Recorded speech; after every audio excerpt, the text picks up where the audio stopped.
आपको लगता है इस बयान का कोई जवाब देना चाहिए? ये तो ऐसा, जब कोई मुद्दा नहीं मिल रहा तो इस तरह की बातें कर दो, मुद्दों से हटाने वाली बातें हैं ये सब। मैं तो अभी रायबरेली से आ रही हूँ, अमेठी रायबरेली मैंने दौरा किया और बहुत शानदार माहौल वहाँ पर है। आप देखिएगा कि ऐतिहासिक जीत होगी वहाँ से राहुल गांधी जी की, कांग्रेस पार्टी की। सपा और कांग्रेस ने नौजवानों के हाथों में तमंचा पकड़ाया, योगी जी ने कहा हमने टैबलेट दिया है नौजवानों को। तमंचा और ये इस तरह की, भाई ये देश युवाओं का देश है और इसमें अगर कांग्रेस पार्टी ने मौका दिया है, गठबंधन ने मौका दिया है युवाओं के लिए, तो हम लोगों के लिए खुशी की बात है। मैं खुद भी एक युवा हूँ और मुझे खुशी होगी यदि युवा राजनीति में आ रहे हैं और इतनी सक्रिय भूमिका निभा रहे हैं और पार्टी उनको इतना महत्व दे रही है। ये तो देश के लिए बहुत अच्छी बात है। योगी जी तो कह रहे हैं कि कांग्रेस, अब योगी जी की बात का जवाब देना मैं ज़रूरी नहीं समझती। कांग्रेस के खतरनाक इरादे हैं, हक के लिए, रक्षा के लिए मोदी जी दीवार बन के खड़ा है।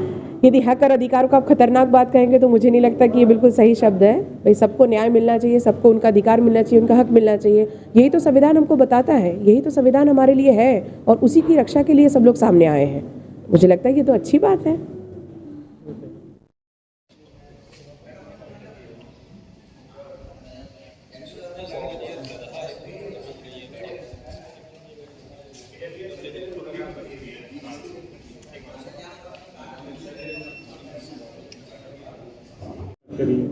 भड़काने वाली बात यहाँ से कहाँ आ गई भाई? यहाँ तो सबको उनके न्याय का हक मिलना चाहिए, सबको बराबर नौकरी मिलना चाहिए, सबको काम, सबके हाथों में काम रहे, सबको न्याय मिले। इसमें भड़काने वाली बात क्या हो गई? अपने अधिकारों की लड़ाई लड़ना कोई भड़काने वाली बात थोड़ी होती है। बात करेगी बिल्कुल, क्योंकि मोदी जी ने खुद इस बात को कहा है कि भाई 400 पार वो कर ही इसलिए रहे हैं क्योंकि वो चाहते हैं कि हम संविधान में बदलाव कर सकें और हम सब ये चाहते हैं कि हमारा संविधान ऐसा ही रहे क्योंकि हमारे देश की नींव है हमारा संविधान, हमारी ताकत है हमारा संविधान, तो हम तो इसकी रक्षा में सदैव खड़े हैं।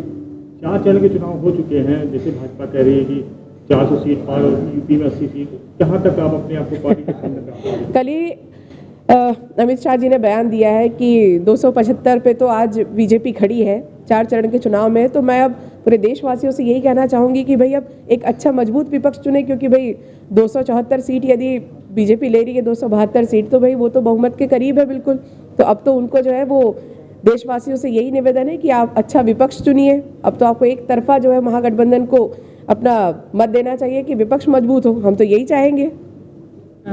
बीजेपी जो है लगातार ये बात कर रही है अपने रैलियों के माध्यम से कि अगर गठबंधन की सरकार बनती है, कांग्रेस की सरकार बनती है, तो ये आरक्षण जो है वो अनुसूचित जाति जनजाति के लोगों से छीन करके और जाति के आधार पर मुसलमानों को दे देंगे। देखिए, कांग्रेस का जो वचन पत्र है वो बिल्कुल खुला है, खुली किताब की तरह है और मुझे नहीं लगता कि कहीं कोई किसी के भी हक और अधिकारों में कोई कमी आएगी, बल्कि सबके लिए बढ़ोतरी ही उसमें रहेगी।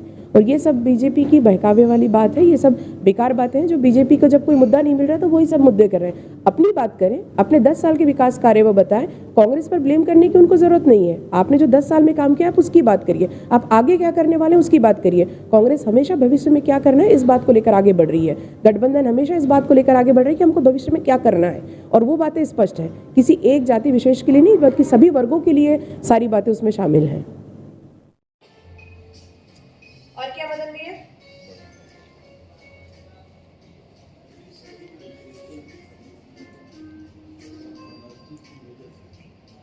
तो पूरे देश में